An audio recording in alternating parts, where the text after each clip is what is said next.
So the Bulls signed Billy Donovan to a contract extension, and evidently it was before the start of the season and they didn't make it public for some reason. Not really sure why, but in any event, I did not expect that.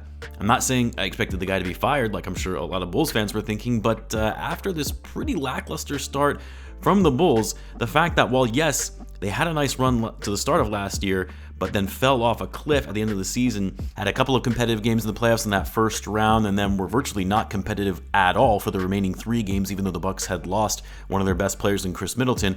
It's just a little baffling to me because I wouldn't say Billy Donovan has really warranted anything that would be deemed to be extension worthy in his tenure with the Bulls. Look, I know the front office is super high on Billy. They have doubled down on their aggressive pursuit of going after him so many times. And I also understand the extension was given prior to the start of the season, so obviously they didn't know how the actual season was going to transpire to start with the year. But the Bulls currently sitting 9-11. Was an extension really necessary? You couldn't wait out the remainder of his contract to see if an extension makes sense at that time?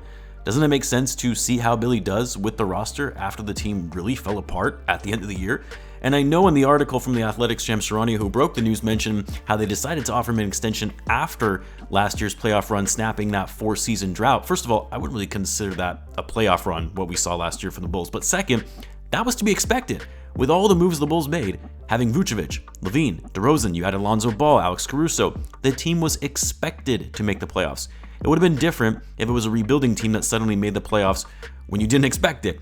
But the team was set up for success. It shouldn't be a surprise that they made the playoffs last year. Now, we don't know what the extension entails, how many years, how much money, etc. Not that the money matters because it doesn't count towards the Bulls salary cap, but the number of years does matter. Because if you get put into a situation where the Bulls are absolutely bombing, consistently falling below expectations, and a lot can be attributed to coaching, then don't you want to have the flexibility of being able to make a coaching change without having the Bulls ownership breathing down your back saying, we're not firing this guy when we still have X number of years on his deal?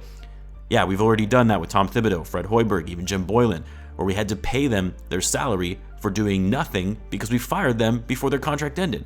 I don't get this one, guys. I really don't. And I know I'm one of the more harsher critics than some of the other Bulls content creators out there. I just don't think Billy is that guy that can lead a team to a championship in the NBA. And I know the Bulls aren't title contenders right now, but the hope is that they will be soon, right? Otherwise, what are we even doing this? And I don't think Billy Donovan is the man to get them over the hump. I'm not saying he's a bad coach. He's by far better than Boylan and Hoiberg, but that shouldn't be the standard for the Bulls and what they live by. Billy is great at development, building personal relationships with his players, which is very important, but he's not that great at reading the opposing team's adjustments, making adjustments himself, very odd rotations at times, not the best when it comes to X's and O's. I've said before, he can be too much of a player's coach, or he relies too much on his stars to take over the game and not do much of anything else. That dates back to his days with Oklahoma City, not just with the Bulls. I mean, I made a whole video on that a few weeks back, so I won't belabor the point here. But yeah, it looks like Billy is going to be around for the long haul, guys. Unless the Reinsdorfs are okay paying him more money for not even coaching if they fire him early, which we all know is not going to happen. Sure, it could be worse, but it could also be better. I would have much preferred to see the Bulls let Billy coach out his contract, see how the team performs, see if he's the right man for the job and coaching a title team. And if he's not, you let him go. And you're not in a bind where you have to just hold on to him because, hey, he still has so much money left on his deal. Let me know what you guys think. I know it's a shorter video, but I wanted to share my immediate thoughts on the matter. Let me know in the comments. As always, be sure to subscribe, and I'll catch you guys in the next one.